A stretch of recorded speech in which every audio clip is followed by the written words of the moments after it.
we're busy, because we're busy this week. No, I mean, oh. Oh, yeah. No. Oh, yeah. You can come in. We have. Sure. We got a couple down the other end. You take a fork. Get out of your way. Guys, usually got maybe one, maybe two projects, having four factories. Or three.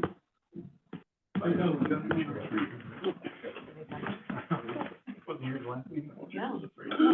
End of year was gonna be boring. Anybody else think? One more year. Boy, this end of year is On the good easy. side. Oh, we had our, in there, you said there were gonna be three presentations, he was so happy. He's doing a great job. He's Santa Claus.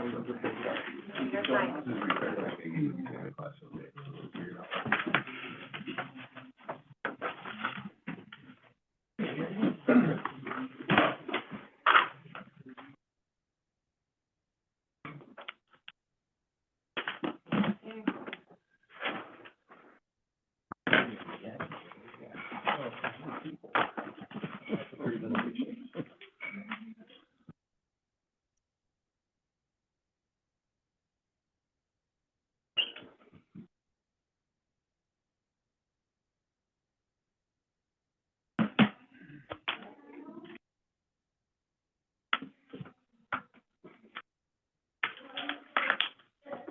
Yeah. Well, no, I'm not allowed to.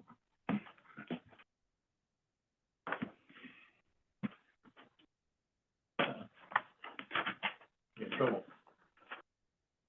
We didn't allow you when you were in the field, but I don't know why this notice changed. Trouble, so that was worth it.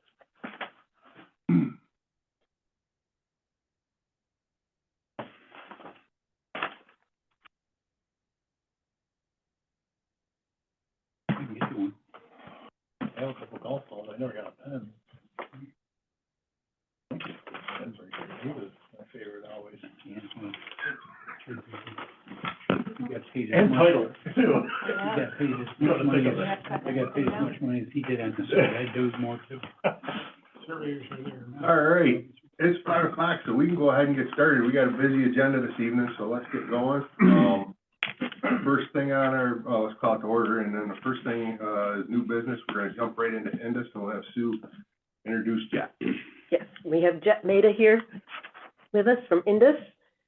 They have several different businesses, but the one he's talking about today is the Homewood Suites in Victor. It's the only extended stay hotel in the county, and they are doing a $5.5 million renovation. And Jet is here to tell us about it. And just quickly before, because I forgot before I get crazy, and just for the newer board members, this is a process you'll see over and over again. The first three things you unite are all public hearings, so that's all we're voting on, is whether or not we're gonna hold a public hearing. So this is stuff that goes before us. We're excited to put it in front of the public. And also to jump on, we've tried to save a tree. We will email you all the presentations so you can have them. So that way that's why you don't see a hard copy in your thing. All right. Sorry, John, I will stop No, presenting. You go ahead. thank you. Thank you, everyone, for letting me come to your meeting. I appreciate it. Sue, thank you for organizing it. I did appear in front of this board, respecting that there's some new board members, in the summer of '22. So we did go through this once. It's a project that we would like to pursue in 2024. It's a really involved renovation of our Homewood Suite in Victor. And we kind of call it a drywall in remodel. So the hotel was built in 2009. Enjoy our small town by that handsome redheaded fellow over there, Brian. So he built the hotel, and then we purchased it from his group. And so it's well built, where, 12, 13 years old, the foundation and the frame and everything is in very good order, but we would really like to bring it into current standards. So after 10 years or more, as we know, decor and things get a little bit dated or passé. So it would be all new carpet, all new wall treatments, window treatments, new FF&E throughout all of the guest suites, the lobby, the fitness center, the pool, et cetera. Really a complete makeover. We know it really modernizes the facility, and I do appreciate Sue mentioning it. It is the only extended stay hotel in the county, which is really a critical piece of business infrastructure today. Traveling companies and a lot of both leisure travelers as well really want that type of lodging option where the property is designed for 1 week or even a 3-month stay.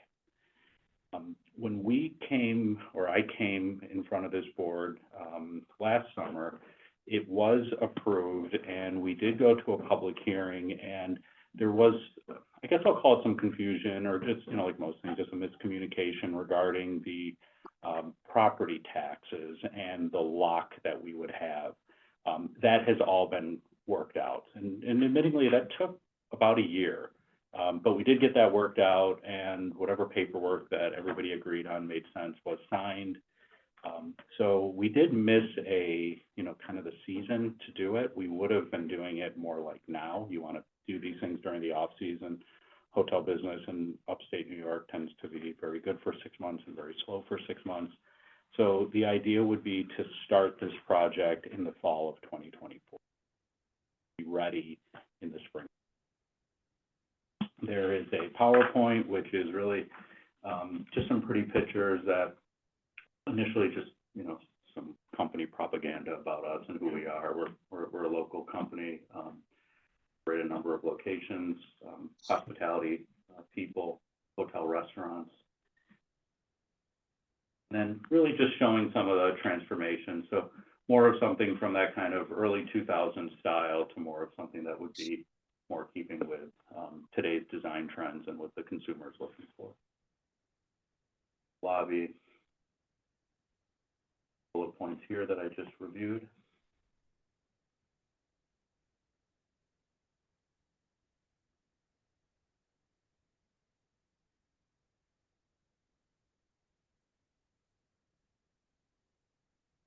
Board to get an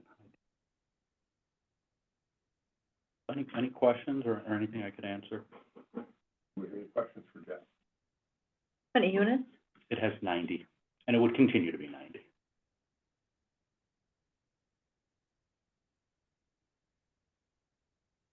Any questions?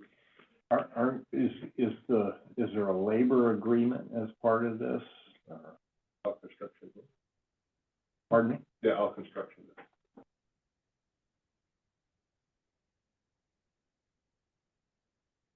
Any other questions? If not, then entertain a motion to close the public hearing. So move. A motion from Brian. I'll second. Second. Any further discussion? All those in favor? Aye. Any opposed? Hearing none, carried. Great. Thank you, everyone. I appreciate it. Thanks, Jeff. I've seen so many of you again. So, running right into Victor Senior Housing, we have Dave Christa and Brian McKinnon. And do an introduction? Yep. Sure. Brian McKinnon and Ian Denaro are here, and they are talking about a senior housing project in Victor.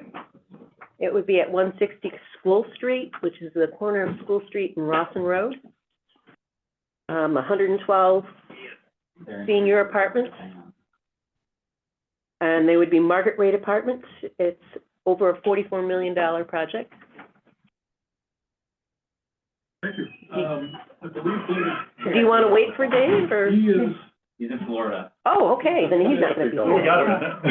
Is it possible, is he on there, or is it possible to He's put him on not here? or- here. I don't know, I couldn't find the link for the Zoom. I guess it doesn't matter, we just throw the phone in the middle of the table, that's all right. Yeah. Sure, yeah. Okay, why don't you go ahead and do that? Hey, Ian, you're not gonna be able to put me on Teams? It's a There's a- Zoom meeting, and the link is on the agenda. At the top of the agenda. I can grab the meeting. Well, That's bad. I think we're okay here. Yeah, this is all right with you guys. Take it off your mute. It's okay, you're good. Hey, Dave? Yeah, we're gonna throw you on the conference room table, and then, if you wanna just mute it, and then I'll hand it off to you for your intro.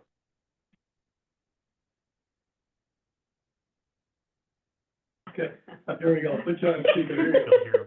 I kind of do. Excuse me. Yeah, loading. All right, thank you, Sue. So David Christa, obviously see the principal of the Krista Development's on the phone there. He's away with his grandchildren right now. Ian Denaro is a colleague of ours from Krista Development.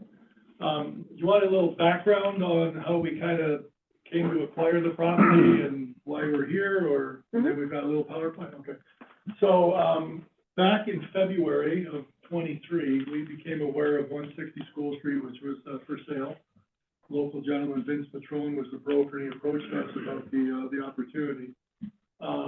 We believe that the current use of that building at the corner of Rawson and School Street in the village was pretty dated, in its useful life. Mr. Spezio was the owner and had owned it for many years, and wasn't in a position to put much capital into the building and kind of bring it up to standards. There's a lot of vacancy. So our vision of that site was sort of an adaptive reuse, if you will, revitalization idea, which involved senior housing. So we immediately got together with the village mayor, just to give him a, kind of a update, if you will, on what we had in mind. He embraced the notion of senior housing there, and asked us to move through the process as we would with any municipality. We spent the last 7 months working through the village. We were able to obtain a rezoning to multifamily from industrial. We were able to obtain 7 variances from the zoning board, and we have now received final full site plan approval from the planning board. So the village embraced the project for a lot of reasons, least of which was the demand, the location, the walkability to the village, retaining seniors in the community, and so on and so forth. So we're here before you today to kind of give you a little rundown on the project. We put forth an application. We are asking for some support on the real property taxes. Dave and I have been through both Ontario and Monroe County IDA for the better part of 30 years, and one thing we've learned is, you really need to have a project that's ready, in many cases approved, and, we have to spend some money to get to that before we would come before your board. So project readiness, we've understood to be very important, and we've taken those steps to be here before you today for our request. So with that said, Sue, I guess if you want to just kind of run through here, it's a kind of a background on who we are. Sounds like Ryan's going to email out to you this, but they founded the company better part of 50 years ago. He's muted, so he can't mock me on that, but so go ahead. We started out as a construction company. About 1989, we merged into development, where we've built, developed, owned, and managed several million square feet of space all the way through to today, which is involving some Florida development. That's just the fodder there too. This is important because we had an independent market study done, as well as you well know, the Ontario County market study that was updated in September. And the parallel paths here are just a mirror image of each other. The demands that we have seen from our independent study match up almost word for word with what Ontario County experienced when you had your assessment come in September. So these are just highlights, but again, it'll be in the PowerPoint.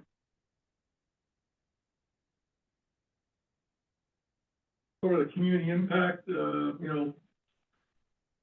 a lot of seniors, obviously, in Ontario County and Victor in particular. A couple of interesting facts of which we found really intriguing, which affect the impact here, is the amount of seniors that want to stay in the community, that have got homes, they've got some equity. But a third of them have said they like to stay in their homes, but about 20% of them said it's really not compatible. And then when you look at what they'd like to do, 44% of seniors are undecided, which in our world is positive because it tells you that there's opportunity if we provide the product. And that's kind of what we're trying to say here is keep seniors that are currently in Victor in the local area, have them sell their homes, bring in new buyers, hopefully, maybe young families.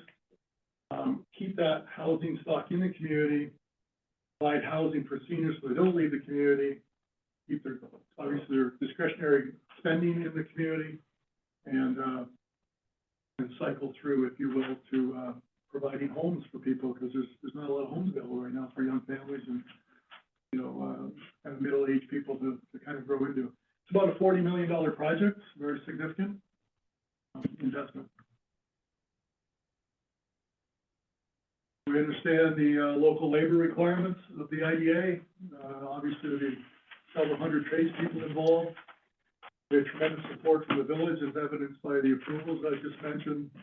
I think our alignment with this project is very consistent with the goals of the county. You know, obviously, we've got challenging debt and equity markets right now, so trying to develop some form of reasonable return on our investment is challenging, to say the least, and the request for the pilot would make it more feasible. We will have a beautiful facility for 55 and up seniors, all independent living.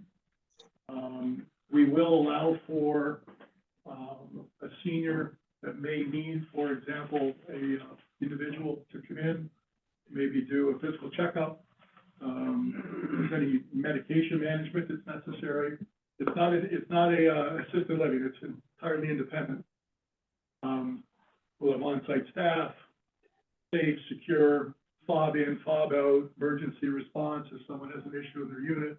So just very nice, market rate senior housing.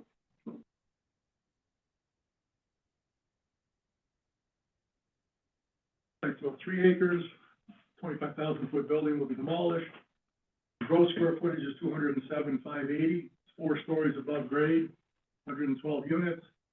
It's not underground parking. The building's built on a podium, so they kind of picture stilts. And under the living space is where there'll be 112 spaces. So it's actually 4 stories, but the first level is parking and amenity space. It is worth noting, that's fine, Sue. It's worth noting that the original application that we submitted was a 5-story building. And we went through public hearings, very, very positive feedback from the community. The main pressure point from probably 90% of the people that attended the meetings was the height, of which many seniors attended. So we went back and revisited the site plan with our design team, and we were able to get same continuity in 4 stories. The moment we went from 5, which was about 62 feet above grade, to the current, I think it's 49 feet, the approval and the reception we got from the community at the next meeting was just overwhelmingly positive. So there's 3 levels of living space above first floor parking. There's the site there. There's sidewalks on the west side of School Street, right into the village. Got self-storage to the north, post office, child care center, special office building. On this side, towards the bottom of the photo, sort of like a DPW, Public Works, across the street on Rawson. And the next slide, I believe, is the elevations. All of that stone that you see there, that's at the corner of Rawson and School Street. That looks like it's, you know, office or retail, but it's actually amenity space. And the stone continues through the entire building, which you'll see on the next slide, or the next elevation, just a little lower there. Thank you. That's actually all parking. So aesthetically, we've created a village colonial traditional look to blend in with the homes in the area. Some balconies, pitch roofs, but that whole first level is actually secure parking. And we've designed it to try to be as attractive as possible.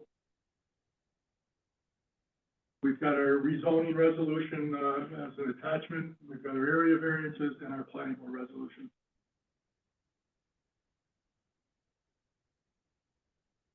Site plan that we thought you might, if you're bored, you want to look at it. But we've, this is interesting. The sewage capacity with the town and village of Victor, some you may know, probably know a lot more than we do, but they're concerned that they're starting to get to a point where they need to do a capital project. So when we came in with our project, they treated ours as if it was one sewer hookup, because it is.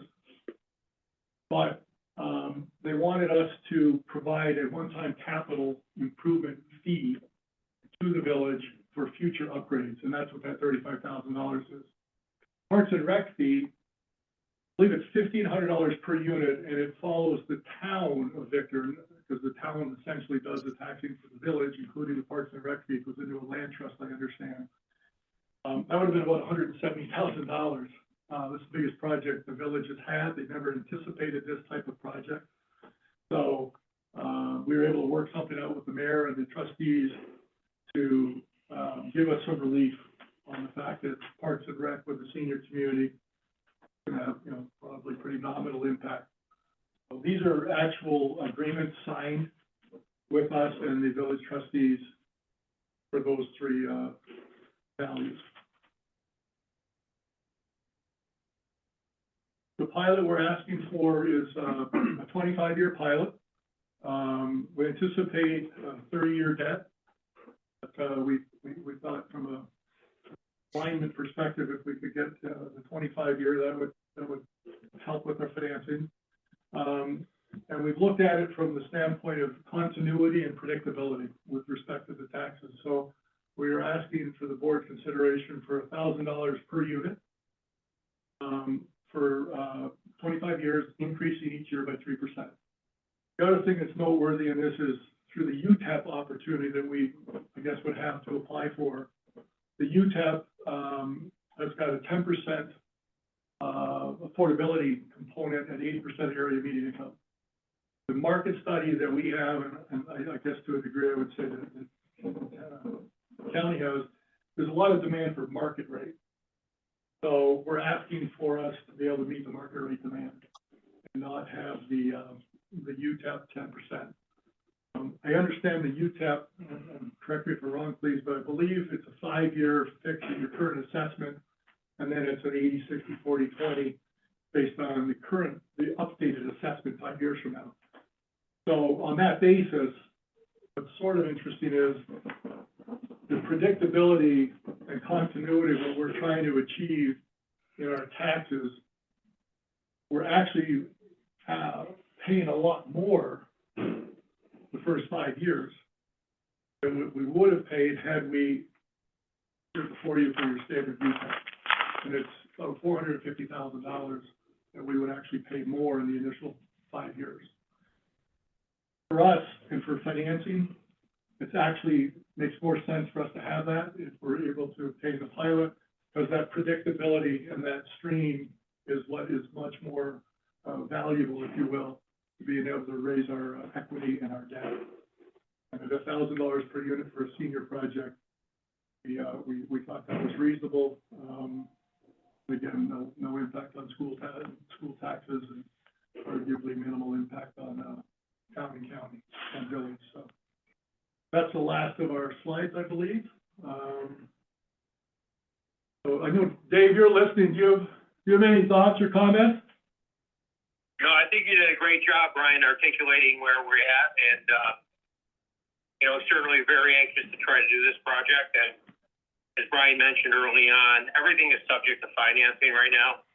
It's pretty challenging market, to say the least. But we're certainly interested. If we get the support we need, we are going to go full bore. We're really, really pumped about the project. So. Jessica, thanks for that. I'm looking at Sue, but I didn't really hear the motion. Thank you. So,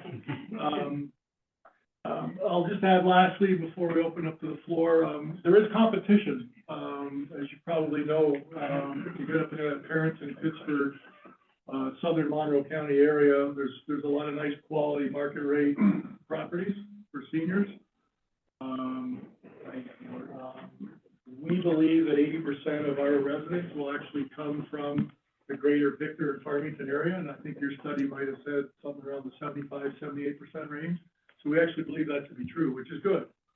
But there is other options, and we've got to provide a nice product and good value, or we are going to be competing with facilities outside of Ontario County in southern Monroe County, where there are some nice options for seniors to consider. So, with that, I guess we'll open up the floor. All right, anybody have any questions? Workforce after it's going? Workforce. What, how many people are you gonna employ? Oh, I'm sorry. We anticipate 5 full-time, right out of the gate. That would be full-time, staff member, on-site manager, custodian, program administrator, maintenance, facility support, and then we've got kind of a marketing person that we've, identified as a fit. We anticipate the possibility of adding additional services based on the market, and by that, we mean, there could be more health and wellness. We're looking at affiliations with maybe a Thompson, for example, to bring in like sort of a mobile medical thing once or twice a month to just see seniors, just as an example. We talked about whether meal programs might be necessary, because this is independent, everyone's got their own, kitchens. We're gonna put in enough kitchen infrastructure in the 6,000 square foot lobby and amenity space we have, that if the market kind of takes us in that direction where residents are looking for maybe a breakfast, even if it's just continental, we want to be able to provide that, which could involve additional employment. We don't want to overstate what we're coming out of the gate with. And they're all one-bedroom units? So there's one bedroom den, two bedroom den, and 3 bedroom. Wow. Of the 112, 46 are 2 bedrooms. There's 4 3 bedrooms. They're all on the upper level where you saw that dormer look on the roof for the top floor. Very nice mix. The difference between the dens and the bathrooms is the dens don't have closets. Bedrooms, excuse me. The dens don't have closets. So you could put, a futon in there or something if someone wanted to have someone spend the night. But the difference between the den and the bedroom is the bedroom's got a closet and the den does not.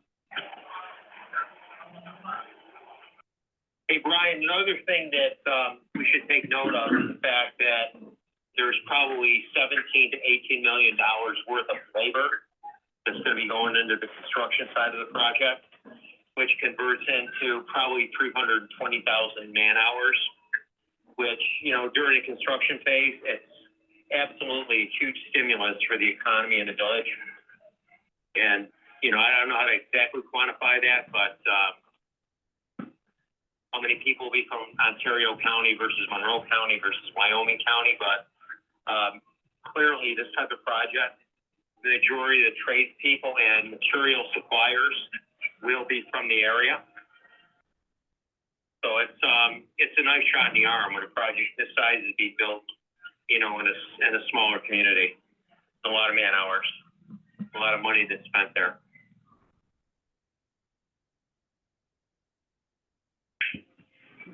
Right, any other questions? Yeah, What's the Mr. Chairman, timeline for the project? When do you plan to start?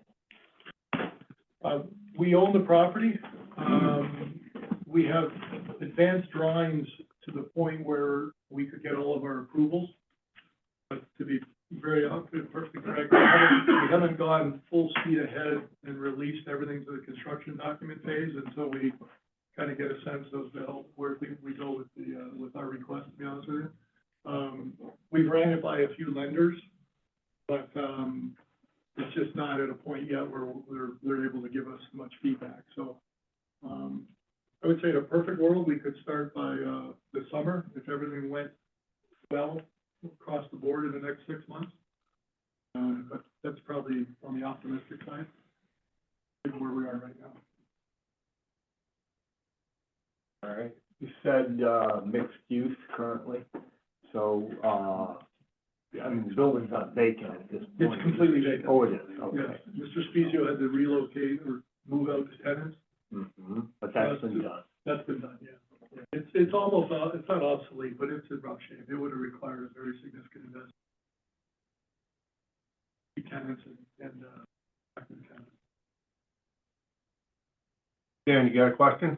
yeah, well, first of all, great project. It fits right into the county's housing project for sure. The only question I had is what kind of level income residents are we looking for here? I'm just curious about that. So, right now, we believe that this average senior in the market area we have identified as about $300,000 to $500,000 of net worth, primarily comprised of their homes. So we're anticipating that there will be disposable income for people 65 and up, that they could divert some of that into, this type of rental housing. The market is in that 3,000 on the higher end, down into about 1,000 on the lower end, for the size of the square footage that we're gonna offer. So, I think this county study was around maybe $3,500 at the high end of a two-bedroom in the range. $3,250. So it's safe to say that we're gonna be in the range of the $3,250 on the higher end, but we're also gonna be able to achieve rents, significantly lower than that on smaller units. Okay, thank you. Are there any other questions? I'll kick to Barry real quick because it's deviating from our standard pilot, so we have to explain to the board how we would go about that. Sure. So the request is a deviation for 3 reasons, all of which were noted in the presentation. But just to be clear, their request for a 25-year pilot is a deviation because the standard UTEP is a 10-year pilot. Their request to set the method for payment of the pilot for $1,000 per unit rather than an assessment-based calculation would also be a deviation. And then it would be a deviation for the third reason of not having a 10% set aside for workforce development. All that means is that prior to the public hearing, we would have to send a deviation letter out to the affected taxing jurisdictions, letting them know that we do plan to deviate from the agency's uniform tax exemption policy and the reason that we anticipate doing that. All right, if we get just to that. No other questions? Any motion? So move. Second. Motion and second. Any further discussion? All those in favor? Aye. Any opposed? Hearing none, carried. Thank you, gentlemen. Don't forget your phone. Yeah, don't forget Dave. Thank you, Dave. Stay safe. Awesome. Thanks for bringing this up. Thank you.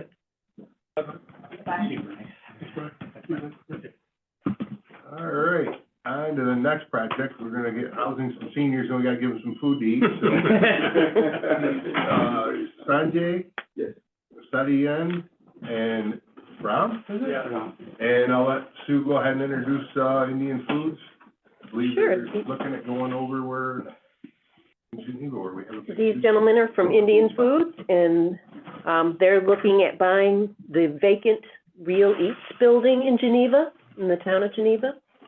I think they have a great use for the building. Their parent company, is it Chandahar? Chandihar Sweets in India, and this will be their North American production facility and distribution point for their food. It's about a $10 million project, and I'll let Sanjay go ahead and talk about the project. Thanks, Sue. Appreciate the opportunity to present this, make this presentation before this August House. I appreciate that. Each and every one of you for being here today. You have the detailed presentation, so I won't go over everything, and I think time's of the essence. We also have some food for you guys. So anytime you folks are after, I think I leave it to the board if they want to have it first and then the meeting, or we do it after the meeting, or you know. The information first. Okay. The information first. So this is I'll quickly go over the presentation, just outline the key points of the presentation. You have the detailed presentation with you. I'll introduce you initially to Indian Foods, but also our parent company in India, its operations, and what we bring to this community, and the Indian Foods project that we are planning to put up at the site, Real Eats site. So let's begin. So our vision is to bring Indian sweets. All of you must have had samosas and Indian food, and I'm sure most have been to the local Indian cuisine. So we plan to bring the sweets and the savory cuisine to the global market in the US, Canada. We are, and would like to be world leaders, and with the automated production that we do in India, and also we would like to supplement the same in the US from the learnings that we have had in India. Our objectives are, as any company in the sector, we want to be the go-to company in this multi-billion-dollar market. We bring innovation, modernization, and we try to balance traditional craft with modern technology. And our products are hygienic and clean, and we do have a solution provider approach to remove the pain points of this industry. Going on, I'll just briefly introduce you to the promoters. Mr. Ramesh Agrawal has over 4-5 decades of experience in the food industry. He's the owner of Chandigarh Sweets, which is the parent company, and I'll explain the parent company to you. And we have over three factories in India, and this will be our fourth in North America. Dr. Yadav is an agricultural scientist, and he brings over 5 decades. He was a professor in India, and he brings 5 decades of experience in millet food industry and millet foods. We not only want to bring to North America the food, the Indian food and cuisine, but also would like to introduce millets, which is a superfood. It has a nutritional profile similar to quinoa, except the cost is 1/3 or 1/5 of quinoa. So we would like to introduce these products also through this facility we have to the North American market. And we also plan to have a tasting, facility in the front facade of this Real Eats facility, so locals can come and taste and see what we do at the back end. And I'm a chemical engineer by profession. I have an MBA too, and I own Sustainable Renewable Energy, which takes biomass or waste wood, biomass, agricultural waste, cow manure, and we convert it into renewable natural gas. So I bring I've led engineering efforts and executed more than $350 million of projects in North America during my 3 decades in this industry, and I have patents in fuel cells.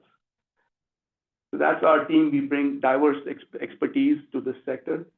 I'll go over our parent company. It was established in 1992.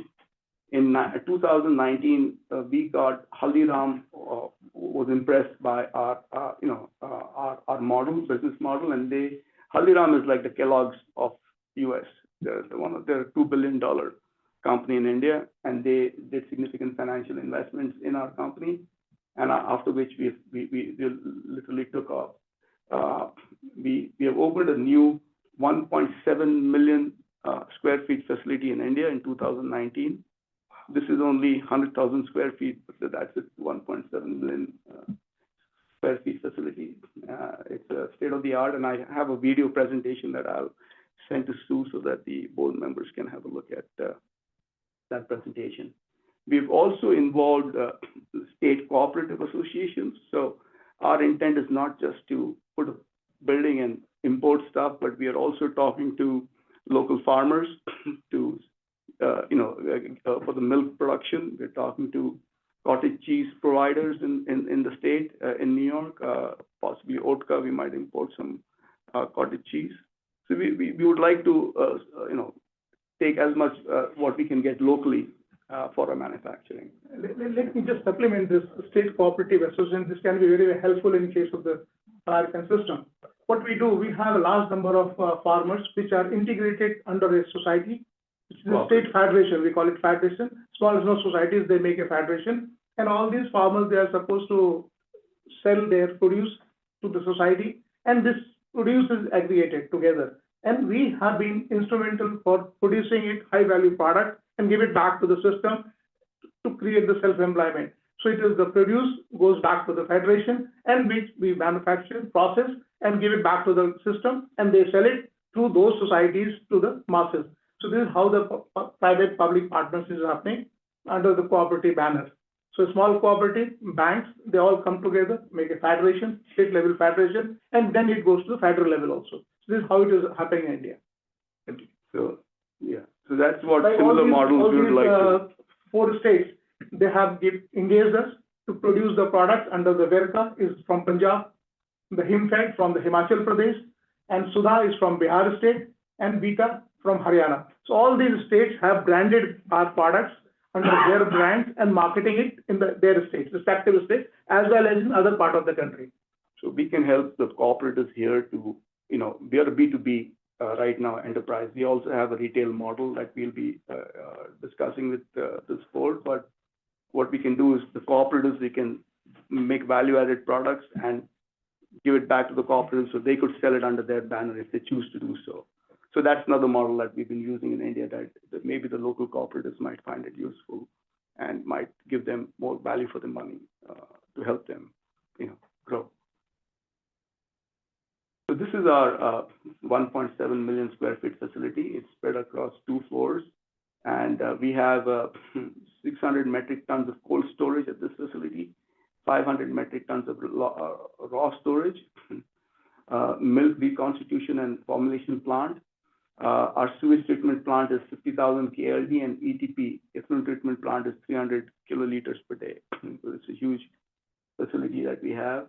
We have a 10,000 liter per hour fully automated milk handling system, automated coagulant plant for cottage cheese is what we call paneer in India, and a milk processing capacity of 5,000 liters per hour. And we also have a central sugar syrup processing plant at that site for different products. Our blast freezer capacity is 2 metric tons per batch and spiral. So this is like one of the huge facilities we have in India. And our long-term, we would like to make Geneva our headquarters and have a similar project of that size in India as we grow. And so that's one of our long-term plans. So we experienced, as I mentioned to you, in 2019, after our merger with Haldiram, we experienced, accelerated growth, which I'll explain in the next few slides. And we have decided to have a production base in the U.S. And the reason that, again, when you look at our export numbers in the coming slides, you'll realize why we decided to move ahead to enter the U.S. market. So this is our CSL Chandigarh Sweets journey from 2019. As you can see, our exports have gone into 2023-24 to $12.89 million. It was a 3-fold jump in the export orders we got. We did get 50% higher domestic growth, but we saw a 3-fold growth in the export orders, which led us to come to explore the U.S. market.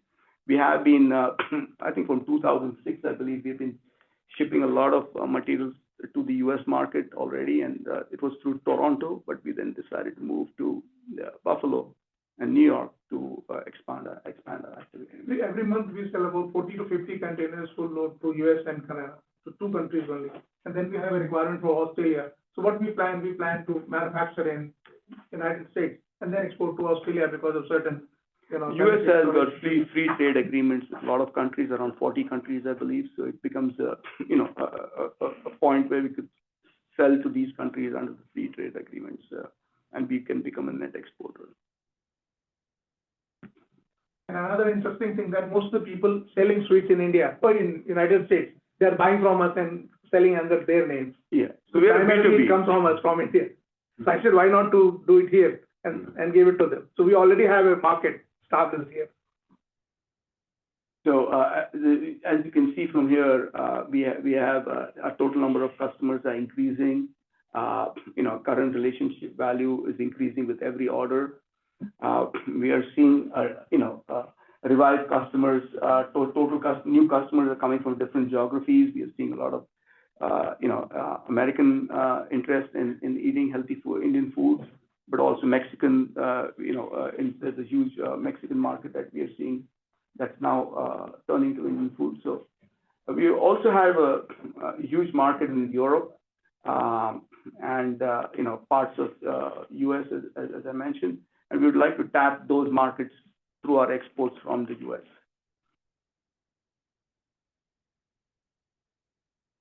So now I'll talk about Indian Foods. It's a joint venture. It's dedicated to producing authentic Indian sweets and savories. We're going to start a manufacturing base in the US and leveraging the technical expertise of Chandigarh Sweets in India, and and increase our exports. Again, we three are the Agarwals, as well as myself and Dr. Yadav. We are the key partners, and our intent is also not just for Indian food, but also the millet aspect. And we have a whole presentation on millets, following this presentation that everybody in the team can have a look at, the board can have a look at. So plan of action for USA manufacturing base was that we were looking for local manufacturing, and we went to Buffalo, saw half a dozen facilities there. We were looking at the Pfeiffer facility, but I guess Cornell was really interested in getting us here because of the millet initiative. We plan to have an incubator with Cornell Agritech and sponsor a PhD student, and that's our plan. We also do a lot of R&D with Cornell Food and Agritech and RTI. So and Cornell helped us, and they said nothing doing. You got to have a look at the Real Eats facility. And we had a look at it, we loved it, and that's the reason why we're here. It's a 14-acre parcel with around, I believe, 80 to 90,000 square feet. 2 buildings, 83 and 25, so total is about 100. And we've hired Ram, our local EPC contractor, who's been here for 50 years, to help us get Ram, this probably facility. they don't know, but Larson Engineers is a company that Bill Larson started in 55. I joined from Clarkson in 1969. I'm there since that. I'm doing most of the work. Honeywell Lake Sewer District is something that we did for Ontario County, building the sewer system and the treatment plant. So we are environmental engineers, and our focus is sustainability and renewable energy. And this is a good match to bring that idea into. You can tell I'm also from India, but I've been here longer than India, so I'm citizen living in Rochester. I've seen enough winters way back. Climate change is changing. Go ahead, please. So, So just to give you a heads up, we have Ram as our EPC contractor. We will be hiring a lot of people to get this facility up and running, and we've also hired Steve Peterson as our attorneys to help close this transaction. We have given LOIs to Farnham, who's got a lot of equipment inside. We're talking to Circle Up, which is also a significant amount of equipment in this facility. And we'll be buying all of that so that we save time and get this production up and running. So our CapEx investment is 10 million is 28 million over the next 5 years. We also bring significant job growth, and this is an extremely conservative side. We also plan to have a retail outlet kiosk called Veg Vista, where we'll have in malls, and it's ready to eat products that people can take home, and if that takes off, the numbers can really explode. But to be on the extremely conservative side, we're looking at within the next 5 years to go up to 87 employees at this facility. Over the next decade, we plan our revenues to be around $120 million. As I mentioned to you, we are looking to have Geneva as our headquarters, and we may move and expand and have a larger facility as time goes. But our intent is to reach around $120 million by 2034. That's our cash flow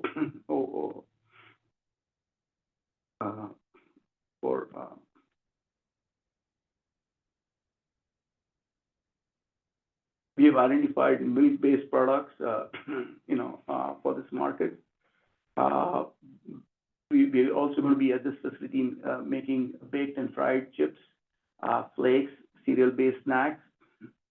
Our packaging is, as I said, our production, our solutions group has identified packaging that we have special packaging to increase the shelf life. And it's based on our experience from Chandigarh Sweets and it's patented. You also visited RIT Manufacturing, looking at packaging and looking at, I'm sure you've heard about Fair Life milk from Coke being made there.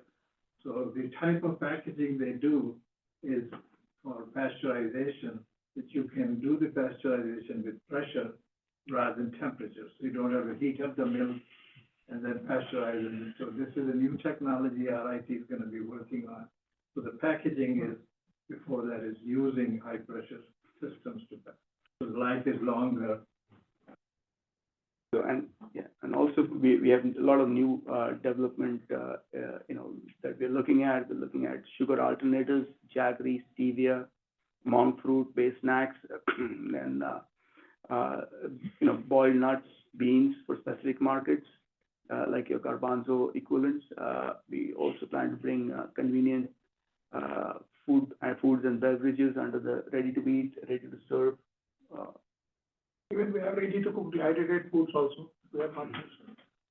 So the reason we feel that this is a win-win situation, when we looked at the pricing perspective, our exports from India are 36% costlier due to transportation and duties.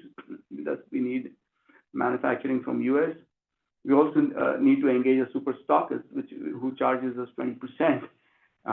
The prices of milk, we've talked to the local farmers and we visited Cayuga milk products, and we saw that the raw material pricing is comparable. We've got great help from New York State and the Empire State with the help of GRE to give us Excelsior job tax credits. With all of this, we feel that we can offer our customers at least 25% lower pricing that will really blow our competitors out of the market, I guess. So we are very upbeat about what we bring to this industry. Our placement strategy, it's going to be made in the U.S. There's a lot of confidence among buyers to have American, made foods, and plus, since it'll be made here, the shipping, it'll be more fresh, and we believe we can offer better service from that perspective.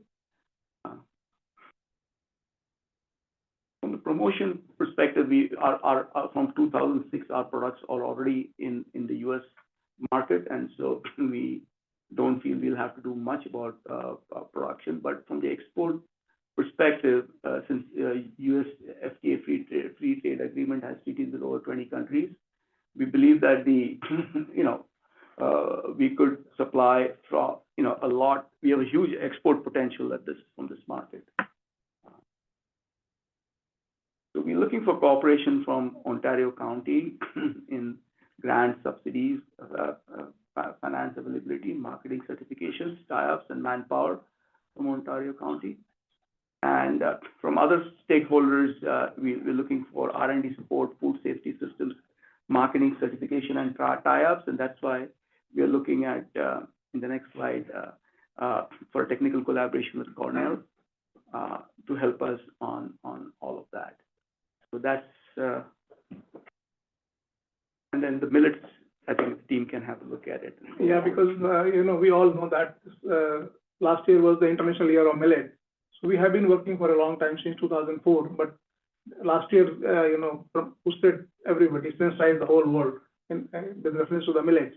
And in India, we have 10 different kind of millets. So we have 3 major millets, 5 minor millets, and 2 pseudo millets. So this is a future superfood. So we had a lot of discussion with Cornell, and they are very happy to have a pilot project, which we will explain it in the next slide. So I think it's going to go a long way with the millets, with reference to the food security, food safety. This is the mission, to collaborate with all the value chain partners and supply chain, integrate from farm to pro, to address all the backward linkage and forward linkages. This is the vision to actually the production promotion to bring the farmers and the consumers together and have a farm to fork kind of an approach. Next. So this is how it is beneficial, you know, if, in terms of the health. It has a lot of benefits. It has major critical nutrients and fiber content and protein base. So it's just a highly nutritious food in comparison to other cereal crops. And moreover, it's a gluten-free. So a lot of benefits with reference to the health. Next. And this is another advantage. It takes at least, 1/10 of the water requirement with reference to the other cereal crops and the sugarcane. So as we know, the water is going to be a problem. So this is a solution for the climate change and the water requirements. So it's a very low water consuming crop, and it can sustain with the climate change. I mean, even if up to 65 degrees centigrade, it can sustain very well. So this is the only crop which is going to be in the future if we see the climate change data.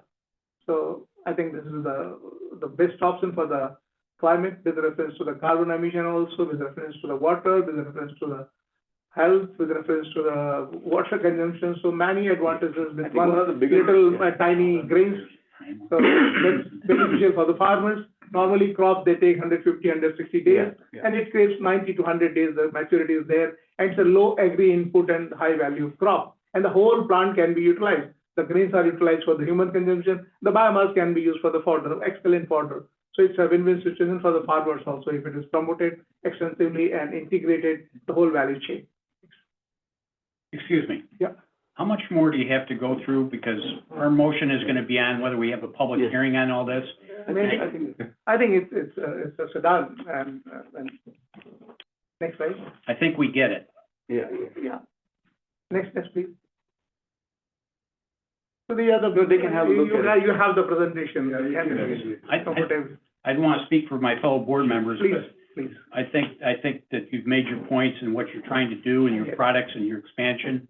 And, that's why we're gonna have hopefully we'll have a public hearing for let the public to decide, Thank you. Thank you very much. Making that in the form of motion, Brian? unless there's questions. Well, we can do that after the second. I'll make the motion. Do you need a motion? I'll second. All right. Any further questions? All those in favor? Aye. Aye. Any opposed? Hearing none, carried. Carrot for the millet. I'll just add a little bit on sustainability. This project, as you know, there is a Inflation Reduction Act, IRA, which is, climate is an issue, and there are a lot of grants and subsidies that are available for carbon capture, water conservation. So all of these things which are conservation related and creating jobs and putting the land which is not very fertile and highly organic kind of stuff, this stuff can grow there. So it will help to increase a lot more of those things. My job is to apply for these programs for grants, matching grants, or whatever, so that they can make these things at a price that can take off. Okay. So that's what we will be doing. Solar powered system, net zero energy, all this stuff that you hear about from sustainability point of view. That's what we will be presenting this information in that light. Thank you, gentlemen, Thank you. appreciate it. Thank you, Susan. All right. Now, I was trying to taste some of that stuff. No, we don't have But time. we will leave, if you have a choice to take it home. It's packaged. It can only look that way just so long. thank you. Thank you. Thank you. Very interesting. I'll see you tomorrow, right, 10 o'clock. All right. We have a request from the city of Geneva, from Land, Ryan and Ed. This is, We talked about it a little bit last this week. is the official request from, the last meeting. They had their meeting, and this is the resolution for us to map. I believe it's the small little circled area in the bottom right. That's the piece of land that we're talking about for the, accessibility ramp for the track. Anything exciting we need to know, Ed? No, we don't own the land. At one point, the IDA did own the land. It'll give back. But as part of that agreement, we have to provide any type of approval if they wish to dispose of the land. In this case, they're doing a license with the idea that there'll be a permanent disposition in the future. But so we just need to provide consent if we so desire. So I'm looking for a motion to provide consent to let them use the land for. So moved. Second. Motion and a second. A motion from Brian, second by Mark. Any further discussion? All those in favor? Aye. Any opposed? Hearing none, carried. 7665 Omnicat, allow the change of tenant. Sue and Barry. Yes, they have a pilot at this location, and the present tenant is Closings USA. They've never gone back to, full strength. People are working from home at Closings USA. Waste Harmonics has been looking for a bigger spot, and it's a good solution for both companies. Exciting things we need to know, Barry. on No, legal just the- aspect. The existing pilot documents that are on this facility required the IDA to consent to any new tenants in the facility, which is why this request is in front of you. So we're looking for a motion for consent for a new tenant. I will. A motion from Deb, Second. seconded by Amanda. Any further discussion? All those in favor? Any opposed? Hearing none, carried. Then that's the administration, meeting minutes. Need a motion to accept the minutes. I have a motion from Mark, and a second? Second. A second from Brian. Do we have any amendments or changes? As you know, we do have an amendment. I'd like the consideration of the board to add the following amendment. This would be underneath the discussion that we had on the budget. That amendment would be, board member Andy Mullins asked the board to provide direction to IDA Director Davis relative to his efforts to secure financial support for the airport from the Ontario County Board of Supervisors. After some discussion, it appeared that the remainder of the board did not feel it was necessary to provide direction to the director, and the discussion ended.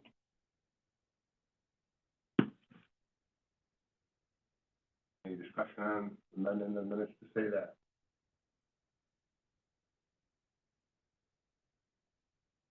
I'm trying to think.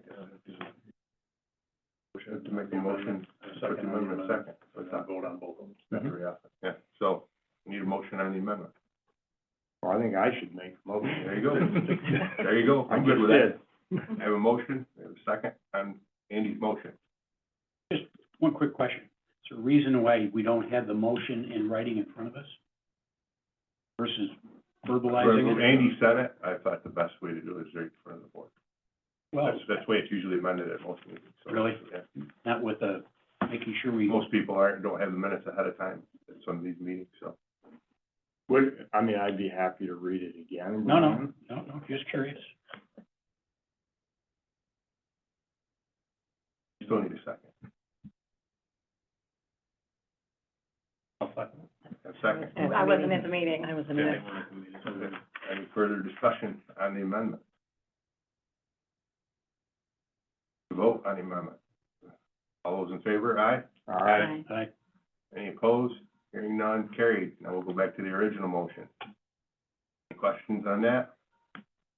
Statements? All those in favor? Aye. So wondering if I could get any opposed? Carried.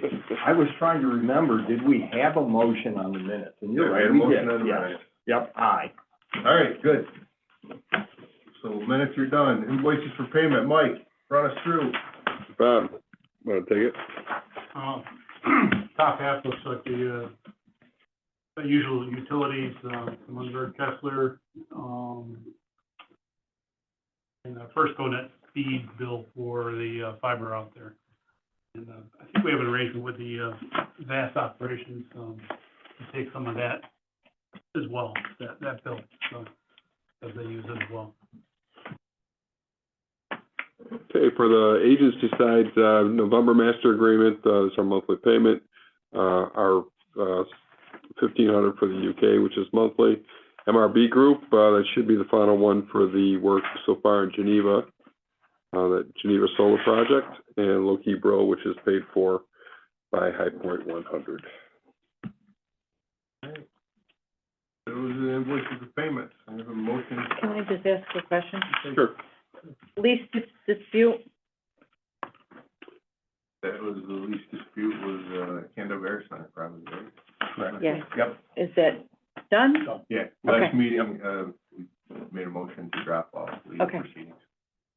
Was the last invoice on it? Yep. All right, still need a motion. I'll move. A motion, I'll second. Mandy, seconded by Deb. Any discussion on the bills? All those in favor of their payment? Aye. Any opposed? Hearing none, carried. You've all received the reports from the airport and the financial statements. Do we have any questions on those reports? If not, entertain a motion that we accept the reports. Make a motion. Motion from Deb, seconded by Mark. Any, I got a question. Sure.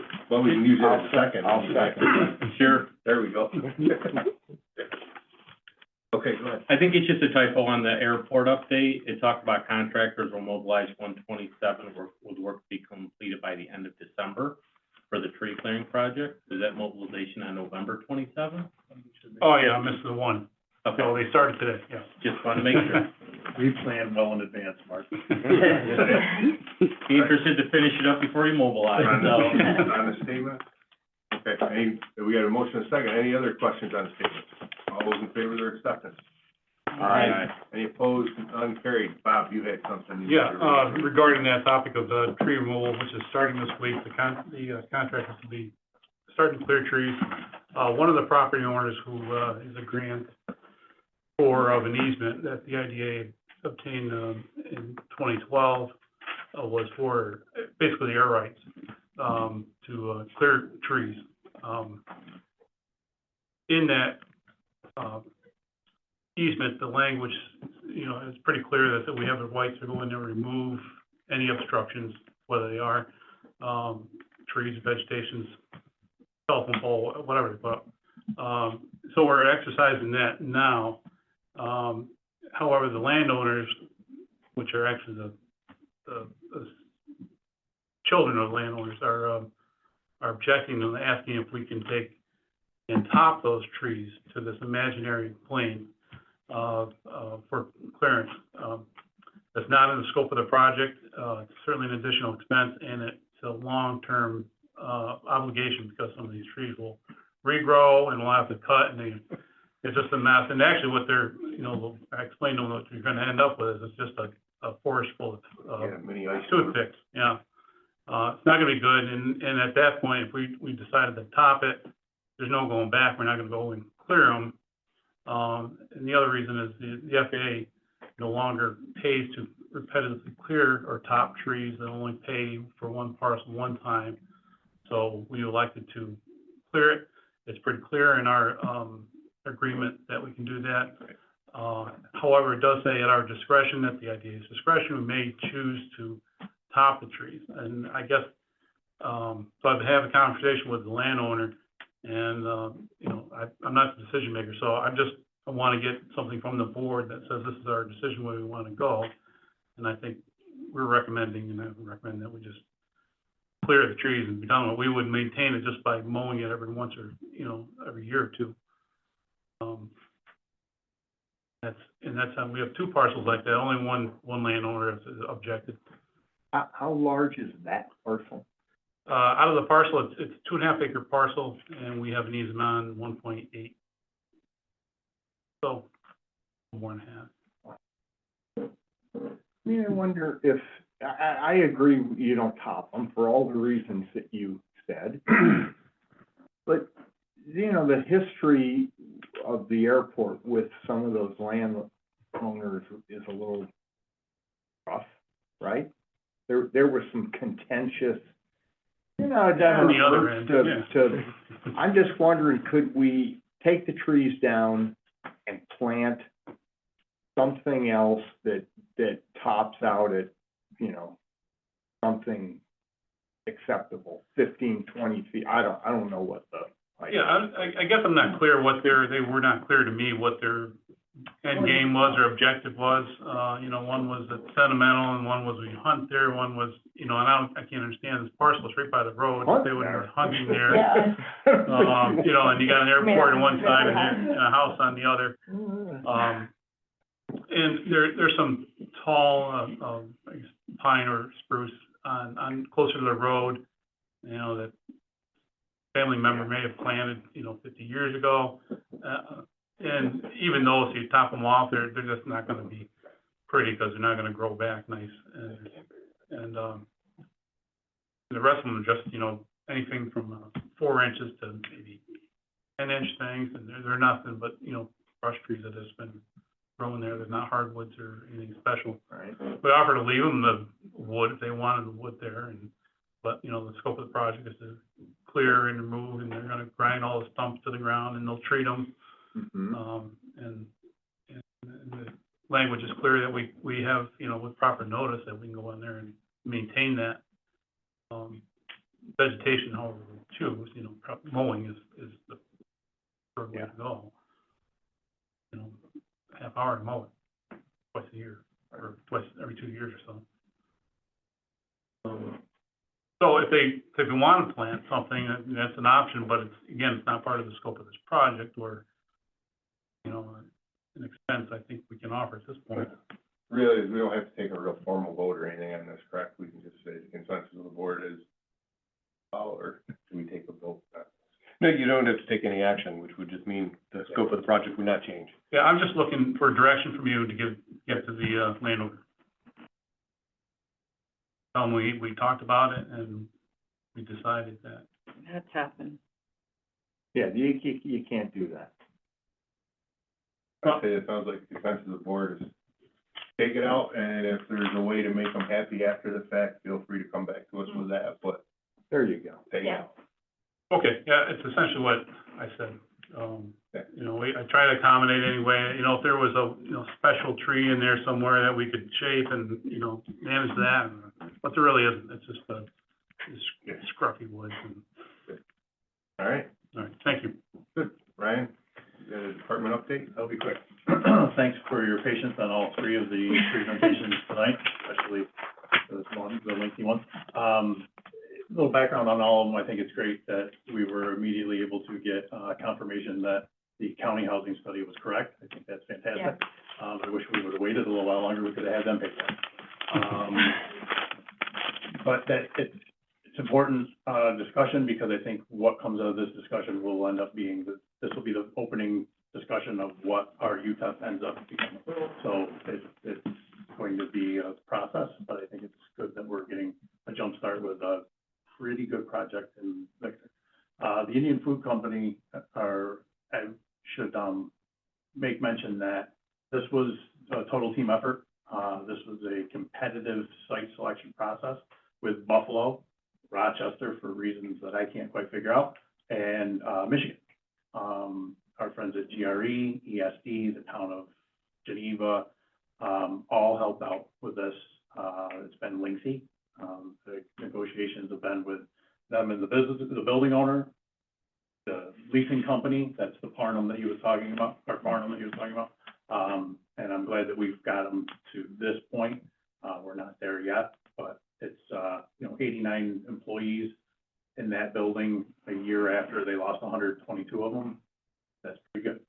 They will be coming in front of the EDC next, or 2 weeks from now, to look for some help with the revolving loan fund on equipment that we've already lent money and have paid back, so not too bad. And Jeff, I'm glad he came back and they were able to sort everything out with the town of Victor. Outside of that, we did, to your point, to your question, Andy, we had our initial meeting with Chris and Alyssa to try to devise what the next step strategy will be for having asked for the county's help with the airport, whatever that may look like. We will be pausing that conversation for now. We have to have the board supervisors have to go through whatever their leadership looks like after the first of the year, after the elections. So we're not going to have any further discussion with them for the rest of the year.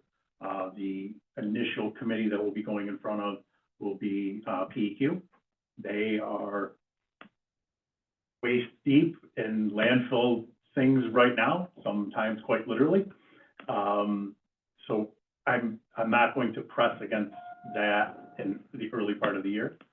They know we're going to be making an ask of them, but we have to educate them a little bit more and let them get through some of the stuff that they're doing in Q1 of next year with the landfill, and then we will make an actual, ask. I would guess, to help manage the expectations of these, negotiations, I would think that we will have a pretty clear framework of what's gonna happen in the future by the end of the year.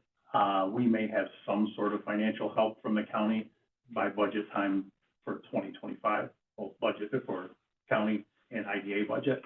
But I don't want anybody to walk away out of this meeting thinking that the county will have taken over the airport by the end of 2024. That's not realistic.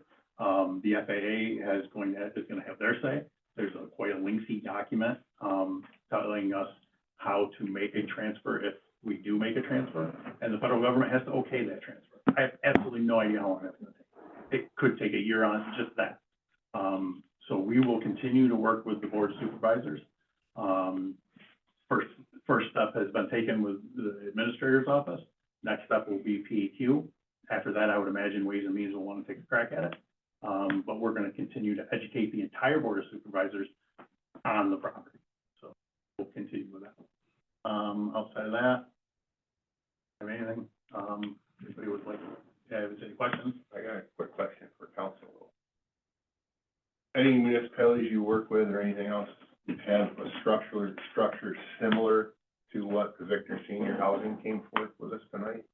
Just so the board can go away with an idea of what we're gonna be looking at in the future for a UTEP. Is this something that's becoming more standard, closer to that than what we had before? What are we looking at? I think, there's the housing, UTEPs, at least in our experience, has evolved in the last 10 years. Both from IDA's willingness to do sort of just pure market rate housing and affordable, to sort of the multi-use projects that we're seeing now.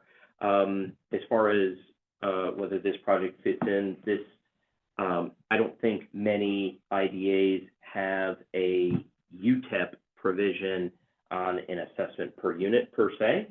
But the concept, there is similar, that we are seeing longer pilot terms, for housing, especially in downtown centers, whether it be villages, towns, to sort of revitalize that sort of area and increase walkability. And we're seeing longer pilot terms for for housing that is near mass transit facilities, to again, try to create that synergy with other sort of existing development options that are there. I don't know if that's seeing anything different. No, I'm not seeing any, really housing, I'm seeing it develop now, but yeah, we're at the forefront right now. That's I would say, wouldn't it make more sense, because a lot of multiple family assessors use income as far as how to assess it, so it would make more sense then. I know from a financing standpoint, that 25-year term that he was talking about and matching it to get the financing, that's absolutely something that we look at now on that end, whereas, you know, if you look back 5-10 years ago, to 25 years was unheard of. Now it's kind of shifted to the standard for some of this multifamily For the stuff. underwriting? So, yeah. So the ask for the 25 years to match is reasonable from that standpoint. Okay, any other questions from the board? Adjourn is always in order. Motion to adjourn. Second. Second, being all in favor, amen. Thanks everybody for coming. Put in. After all that talk about global warming, I thought I'd be here before I got done. I said